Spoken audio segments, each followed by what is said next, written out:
You might call this the strange history of all men are created equal. I want to talk about what happened to that phrase.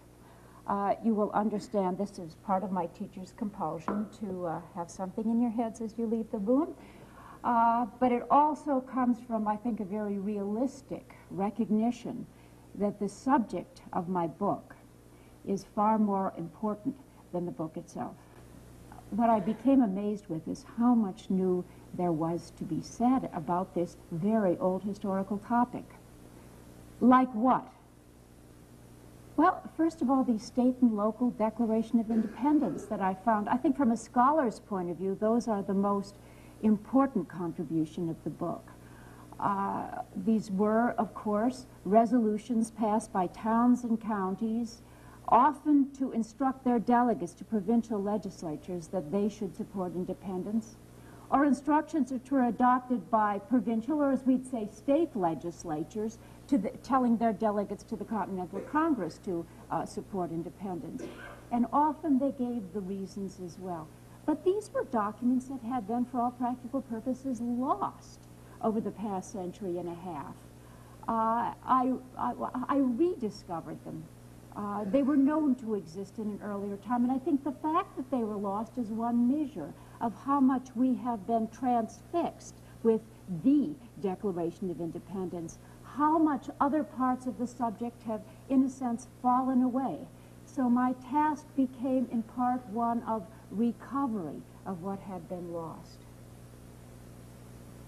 Well, these documents serve my purpose very well. They were written between roughly April and July 1776, and they did put the Declaration of Independence in a comparative context. I could see how the nature of the way people explained their position changed over that period of time. In some ways, the state and local declarations were preferable, I concluded, to Jefferson's, or I should say more exactly, the Congress's Declaration of Independence. And in others, they were clearly lacking. They were better, I thought, at explaining why Americans became reconciled to independence. And they did this by citing a handful of grievances, and they made a lot of sense. I mean, they said, look, this king's been making war on us for a year. He's turned slaves, he's turned Indians against us, he's turned his navy against our ships as if they were those of an open enemy, and now he's hiring German soldiers, you know, to finish us off. Look, we're going to get clobbered. We're going to be destroyed unless we do something. And the only thing we can do is to try to get help somewhere, and nobody's going to help us unless we declare independence. Clearly, France wasn't going to come help the colonists patch their troubles with the King of England and put the British Empire back together.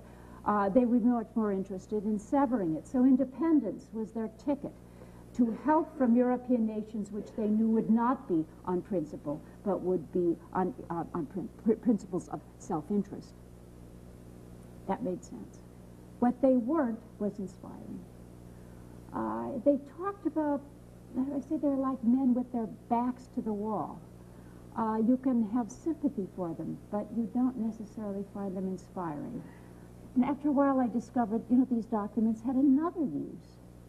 They gave me a handle for understanding or measuring, if you will, the influence of Paine's common sense.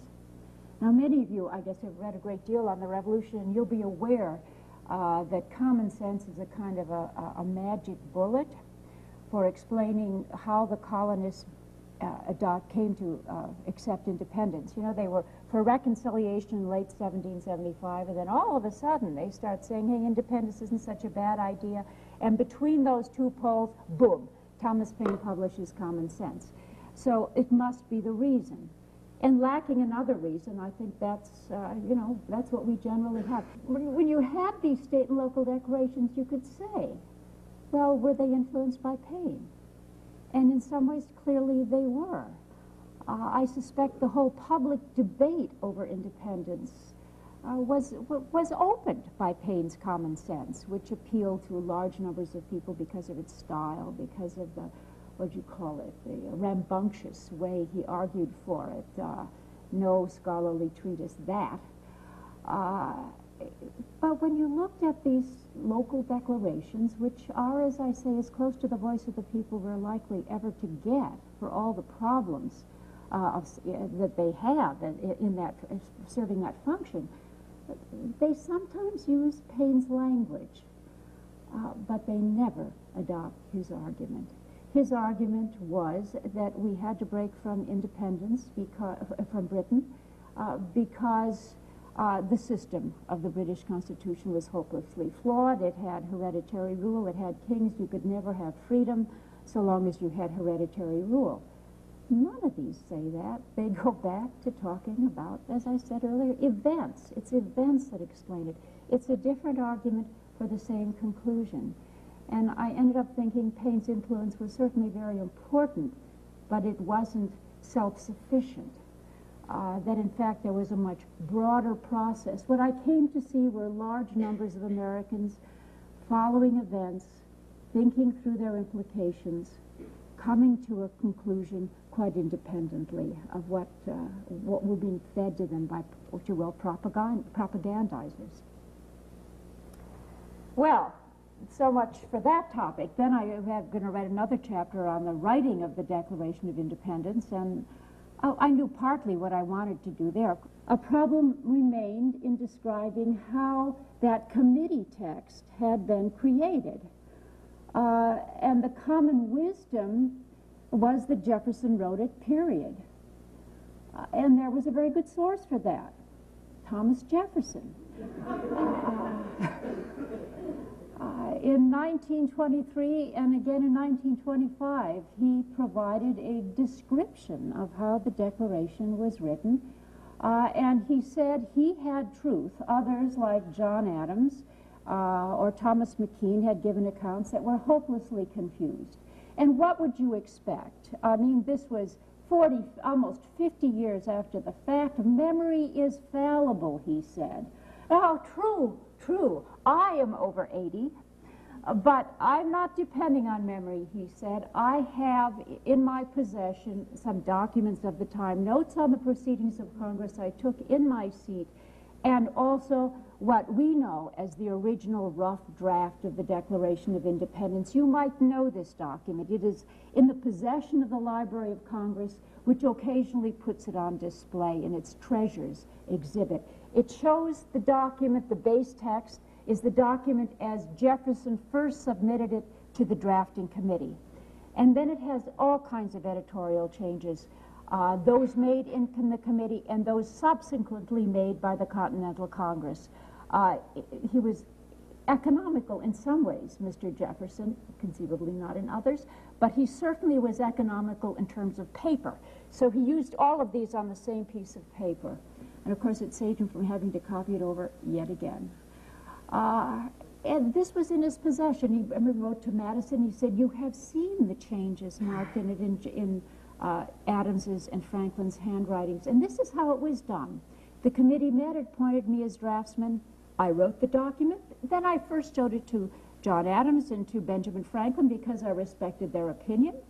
And then after making a few verbal changes, they gave it back to me. I showed it to the committee. The committee says, perfect. There's not another thing we want to do with that. Any further alterations, they sent it on to the Congress."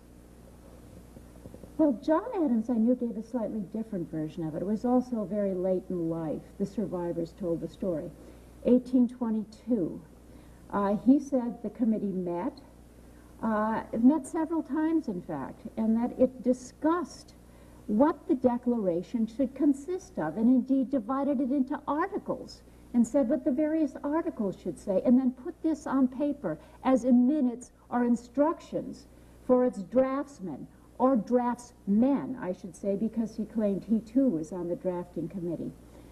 It was this account that sent Thomas Jefferson, I won't say into orbit, but inspired him to write these letters correcting the Adams view.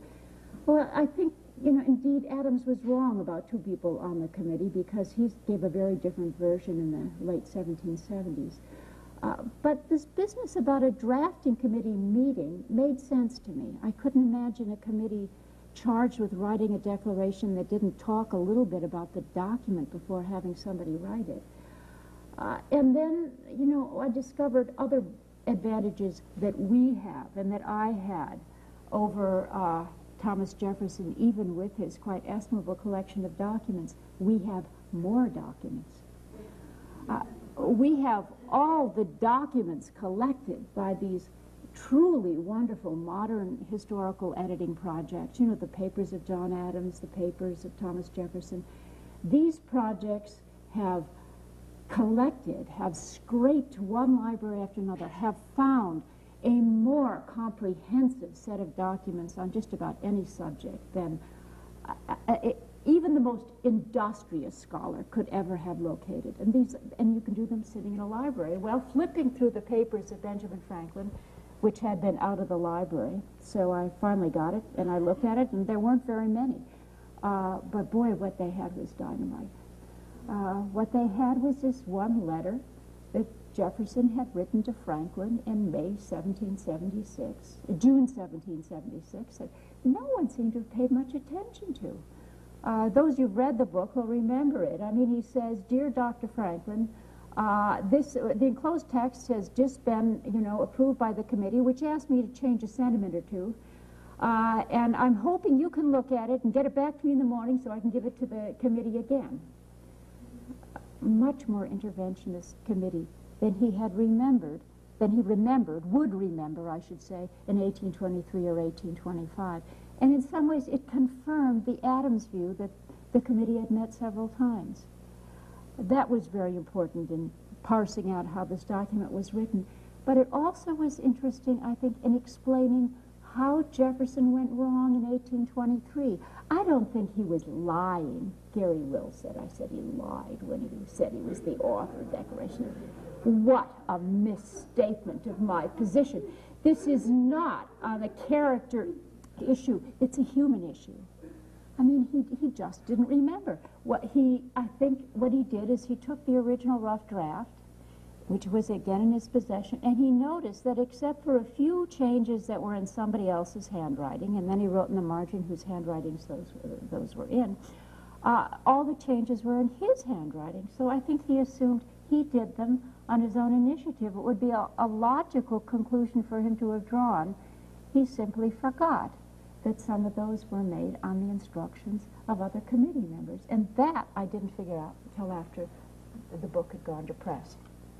Well, the point of both of these discoveries ended up being rather similar. Both independence itself and the Declaration were not contributions of single men. There was a much more broad-based political effort that produced them. They were the work, if you will, of the American people and their elected leaders working through the political process. And that's more or less the point that I also want to make, as you'll see with my little disquisition on the history of all men are created equal. Here I think of a reviewer in the Quincy, Massachusetts Patriot Ledger. What she doesn't tell us, he said, is why we shiver when we read those words, all men are created equal. Those words are, I think, for us, the critically important words in the Declaration of Independence, along with the next assertion about all men having unalienable rights, including, as we all know, life, liberty, and the pursuit of happiness. They may be the only parts of the Declaration that most people remember today. I think they explain why the documents are arranged as they are in the shrine at the National Archives, which you may have visited or you may know from my description in the introduction of the book. They are, the Constitution, the Bill of Rights are like on the face of an altar. Above them, where the tabernacle would be in a Catholic church, is the Declaration of Independence. It is superior, I think, more revered, if anything. It makes Americans shiver, maybe, more than the other two. It is superior to the others in some very curious way. And people are simply loath to think that it might not always have been there. Was the Declaration of Independence important in 1776? Of course. It's impossible to understand why the Continental Congress would have spent 2 days editing it in the midst of one of the most trying military crises of the war, unless they understood that it was important. But why was it important? 2 reasons. First of all, to justify the decision to break from Britain, or to put it another way, to end the reign of a living king, at least over North America, or the 13 colonies that were at any rate declaring their independence.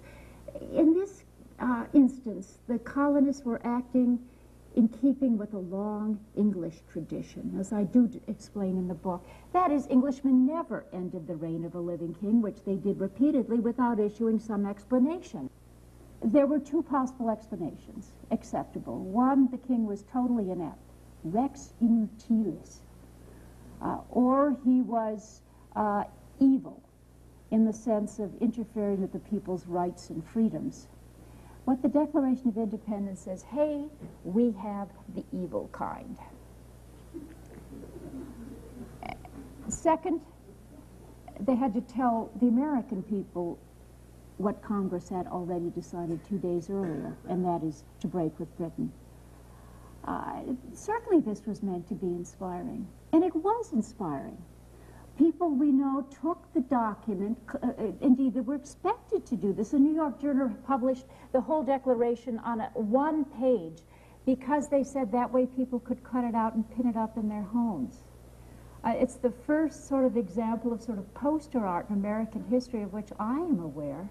And I found one described in a document, it looked as if it had been taped up and then pulled, not taped, nailed up and then pulled down. A little anachronism there. Well, what was inspiring about it? What did they cite? Well, it was always the last paragraph, which incidentally Congress had thoroughly rewritten, substituting its text for most of Jefferson's. And the words that were cited most often were those of Congress's resolution written by Richard Henry Lee, that these united colonies are and of right ought to be free and independent states. We take that for granted. In 1776 it was news. Think of what it meant. It changed the whole character of the war. These were people who for a year had been making war against a king with whom they were trying to effect a reconciliation, to whom they were publicly professing loyalty. Now, heart and hand, as one person said, could move together. They had a cause to fight for the creation of a new nation, for a clean break. Paine had said, at the birthday of a new world. That must have been very exciting. And it was independence. And, of course, the republic they were going to found. That was so exciting. By the middle of the 19th century, it wasn't exciting anymore. It had already been done a long time ago. What was almost unnoticed, and this is what's so mystifying to people today, was the second paragraph, the one we remember that begins, "We hold these truths to be self-evident, that all men are created equal, that they are endowed by their Creator with certain inalienable rights." Why did it go unnoticed? Not because people disagreed, because everybody agreed, because those same sentiments were stated in many different places. In the footnotes, indeed, I quote a Massachusetts election sermon of May 29, 1776. It says essentially the same thing that the second paragraph of the Declaration of Independence said, and of course it preceded it. It's one of many places where they could have encountered those ideas. I think Jefferson's inclusion of these philosophic precepts was extraordinarily important, if only because it gave the document what he wanted to give it, the tone called for by the occasion. But from most people looked at it, I mean, this was, what do we call it, boilerplate. The real point came later in the final paragraph. Indeed, if you were looking for a preferred statement of those ideas, it wasn't the Declaration of Independence at all. It was George Mason's words, which were in a draft of the Virginia Declaration of Rights, which appeared in the Pennsylvania Gazette on June 12, 1776, and somehow managed to inspire large numbers of Americans, including Jefferson and possibly other members of the drafting committee. It's clear that Jefferson worked from Mason's words in drafting the second paragraph of the Declaration of Independence. Perhaps I should read the Mason words. They are similar. They have this vaguely familiar sense that all men are born equally free and independent and have certain inherent natural rights of which they cannot, by any compact, deprive or divert their posterity, among which are the enjoyment of life and liberty, with the means of acquiring and possessing property, and pursuing and obtaining happiness. More cumbersome to our ears because we're used to the more economical Jeffersonian statement.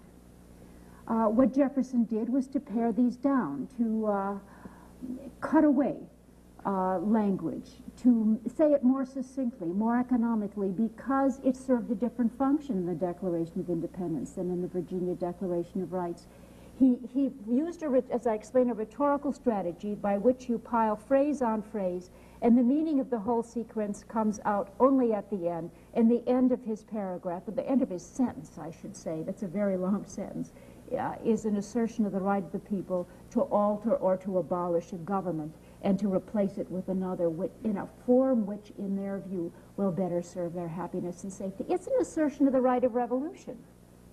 I had it backwards. I thought Jefferson had influenced Mason, and then all of a sudden I said, wait a minute, the chronology of this is wrong.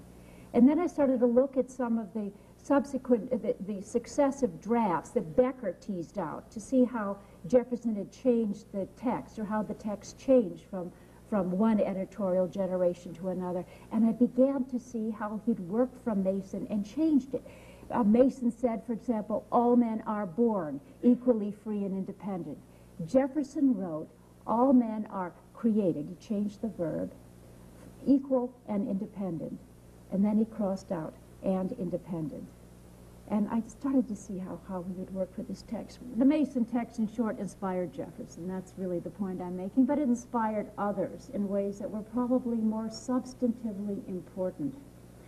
Those words were copied with slight alterations into one state Bill of Rights after another. Bill or Declaration of Rights, as they called them in the 18th century. And those documents were legally binding, as the Declaration of Independence was not.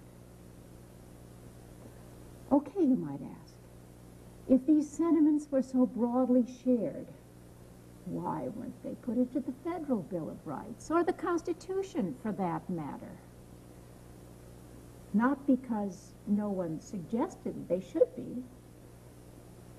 Closing days of the Convention of 1787, George Mason, who was a delegate, stood up and said, you know, we should really add a Bill of Rights to this Constitution, and it won't take us long because we have the state declarations of rights to use as a model.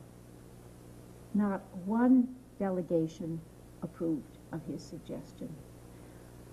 It's interesting to speculate why not. Maybe it was just the end of a long summer. They wanted to pack up and go home. And they suspected it would take longer than Mason thought. Maybe, like James Madison, they thought it was silly. You really didn't need a Bill of Rights, that parchment barriers had been proven ineffective. Legislatures just walked right over them. The only way you could protect liberties was by building structural restraints on power into a government, such as those in the body of the Constitution. Whatever the reason, they made a big political mistake. The opponents of ratification argued against it most vociferously because it lacked a Bill of Rights. And they made their case so powerfully that in the first Federal Congress, no one other than James Madison felt compelled to move a Bill of Rights and to think it should then be added to the Constitution. Madison's proposal is not what we got. He wanted to add a prefix or preamble to the Constitution to have some changes in the body of the document. But his prefix, which again you can see in the book, is interesting because it is what the 18th century would call a curiously emasculated version of Mason's words, or we call him washed out. He started out saying all government's based on the people, creation of the people. Sure, right, fine, okay. But suddenly, life, liberty, and property became benefits of government, not inherent rights. And the only inherent right was the right of the people to alter their government, not even to abolish it. This was a peculiar step backward in terms of great principles of the Revolution. And even that, we didn't, it was too much for Congress. They threw it out, and of course what we got were a few amendments. Congress proposed 12, 10 were approved, tacked on to the end of the Constitution as amendments, looking like the afterthought they were.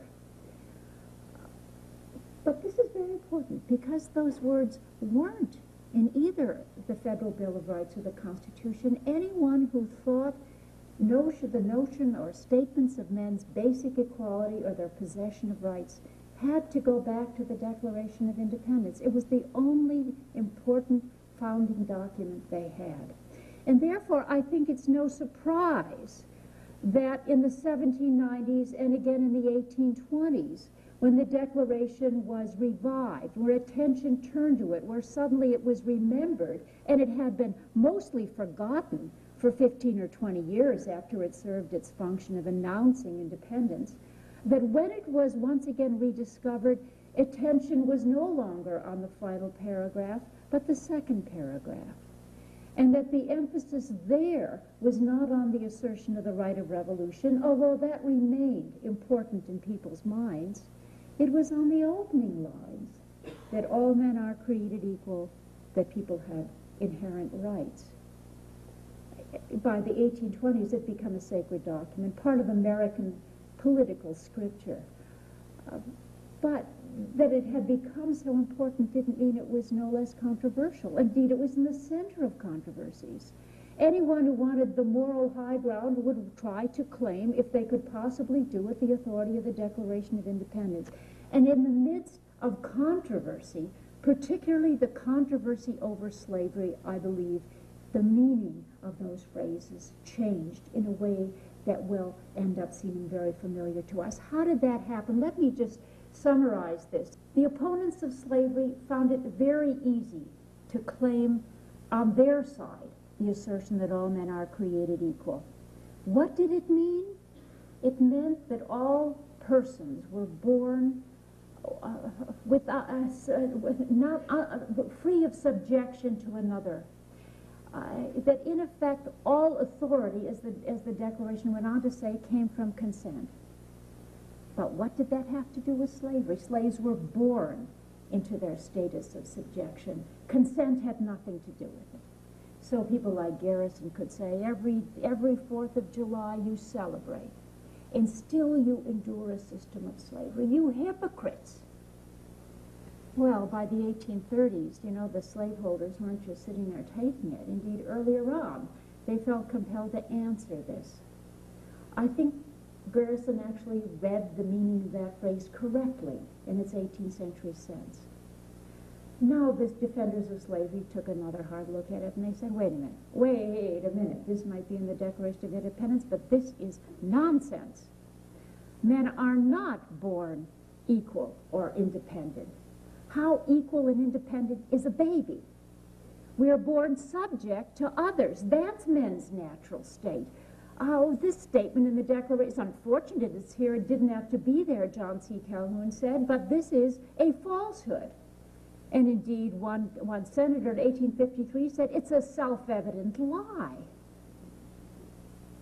That kind of language is very offensive to people who had come to regard the Declaration with a kind of religious fervor. Now, who am I speaking of? I'm speaking of people who were gathering in the Republican Party of the 1850s. Abraham Lincoln is to us the most prominent, but he certainly wasn't the only one. His party rallied around, as they understood it, the principles of the Declaration of Independence, which the Republicans built into their platform in 1856 and again in 1860. How do they answer the defenders of slavery? What does it mean that all men are created equal. Benjamin Franklin Wade, in the Senate of the United States said, this is, surely it doesn't mean all men are alike, that they're equal in strength or intelligence or any of that. What it means is what it says. It says all men are equal in point of right. So equality and equal rights were read together, were made, equal rights became the meaning of a primitive equality. Abraham Lincoln said the same thing. He said, what did the signers mean? Did they mean to say that people were equal in ways that's obviously untrue? No, of course they didn't. They said all men are equal in that they have inherent rights. Eliding the first and the second phrase, which in Jefferson's writing, incidentally, were quite separate. But that doesn't make any difference. I mean, the new meaning became established. Did not mean, Lincoln said, that all men could exercise those rights. But they were put into the Declaration, he said, by the signers so that they were implanted there as a program for the future, that they could be realized as soon as circumstances allowed.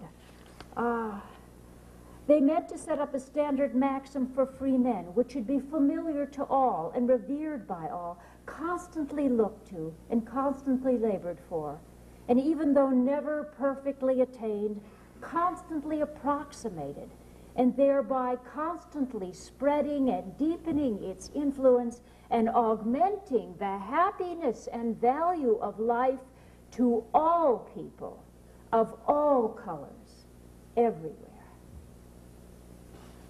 He's not the only one that read the document in that way, but his statement is best known and most often quoted, and it's an extraordinarily radical statement, if you think about it. It moved Lincoln far beyond Thomas Jefferson. Jefferson, to the end of his life, did not believe that whites and blacks could live together in this country in peace, much less on a basis of equality. The only way he could see the achievement of equal rights was by what he inelegantly called deportation of freedmen, what others called colonization.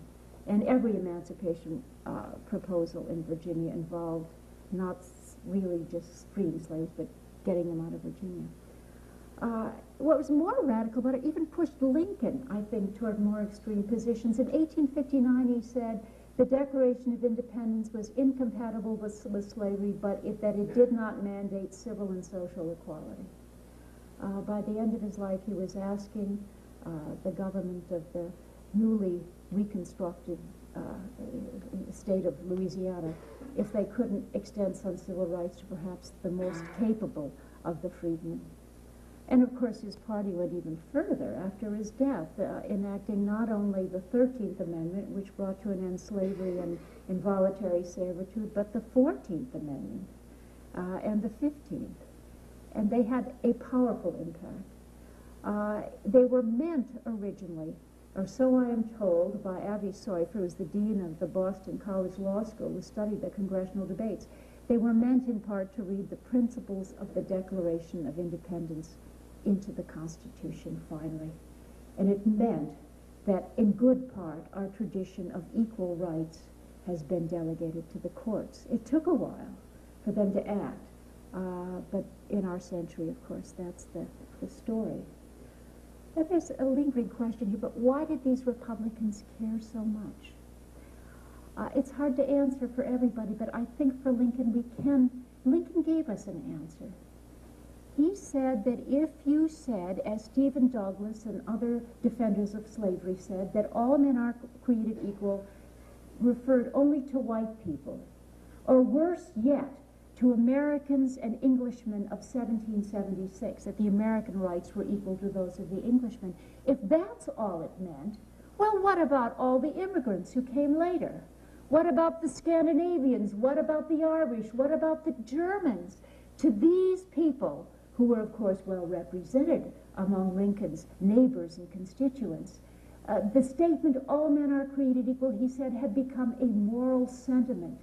was an idea that bound them, bone of the bone, flesh of the flesh, with the founders of the nation. They were by no means second-rate citizens. They were equal. I think Lincoln came to understand that if you drew any lines in people's rights, everybody's rights were in danger. It was like his famous statement on slavery. What justifies slavery? Color? Look out. If you say it's color, the first person with lighter skin than you can enslave you. You say, I don't mean color, I mean intelligence. Look out. The first person you encounter who's more intelligent than you can enslave you. You couldn't draw any line that was tolerable. It had to be all men in the most literal sense. And I think that's why it remains so important an idea for us today. This is important to us. It's the basis of our rights. But the declaration that we revere is obviously that of Lincoln and the Republican Party. It isn't that of Thomas Jefferson. Nonetheless, even Lincoln gave Jefferson credit for it. He said, all honor to Jefferson for putting in a merely revolutionary document these principles and embalming there that they'd be a kind of a harbinger to all future ages, etc., etc. That means that my outraged critics are kind of like Lincoln. They too attribute this whole tradition to some prescient, superhuman founding fathers who saw all future as God does. The truth is very different. The story I have told you is that of a document whose original purpose was different than the purpose it came to serve. A document that was saved from the trash barrel of history by people who thought its principles were important. A document that was reinterpreted, whose whole function changed by the power of the American people and their elected representatives. That is the point of my book.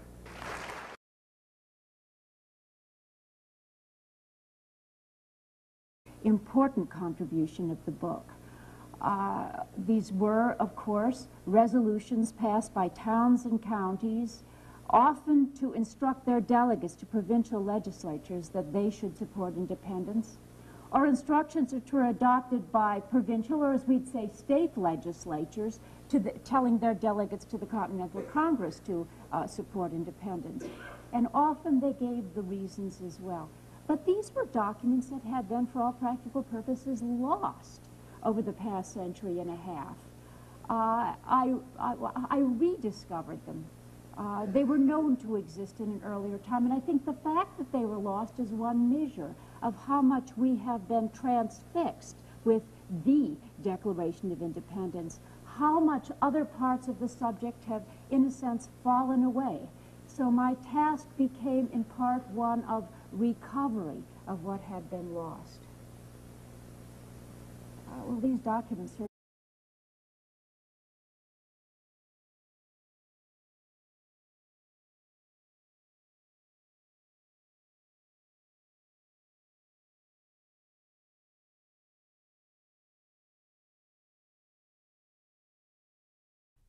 You might call this the strange history of all men are created equal.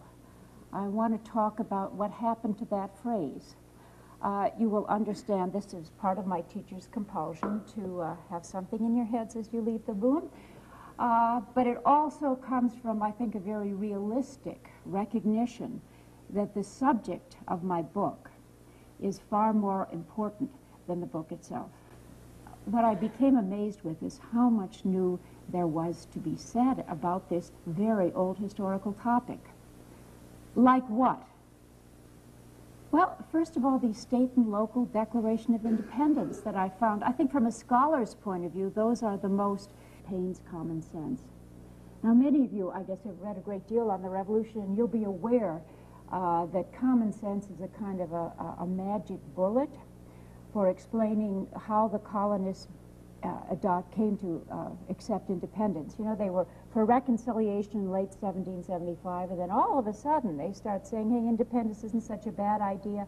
And between those two poles, boom, Thomas Paine publishes Common Sense. So it must be the reason. And lacking another reason, I think that's, that's what we generally have. When you have these state and local declarations, you could say, well, were they influenced by Paine? And in some ways, clearly they were. I suspect the whole public debate over independence was opened by Paine's Common Sense, which appealed to large numbers of people because of its style, because of the, what do you call it, the rambunctious way he argued for it. No scholarly treatise that. To finish us off, look, we're going to get clobbered. We're going to be destroyed unless we do something. And the only thing we can do is to try to get help somewhere, and nobody's going to help us unless we declare independence. Clearly, France wasn't going to come help the colonists patch their troubles with the King of England and put the British Empire back together.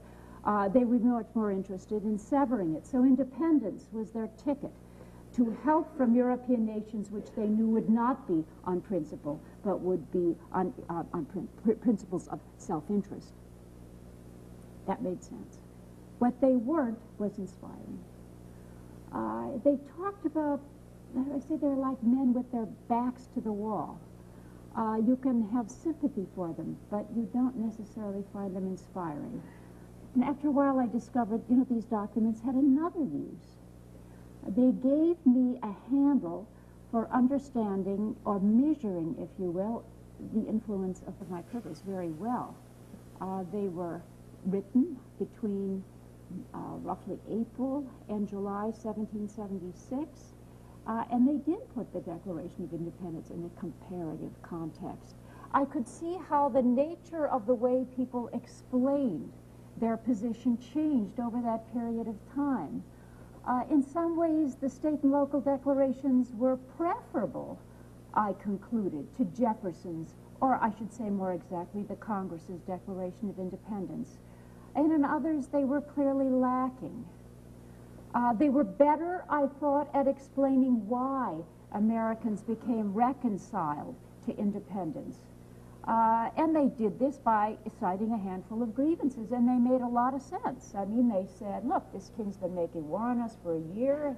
He's turned slaves, he's turned Indians against us, he's turned his navy against our ships as if they were those of an open enemy, and now he's hiring German soldiers,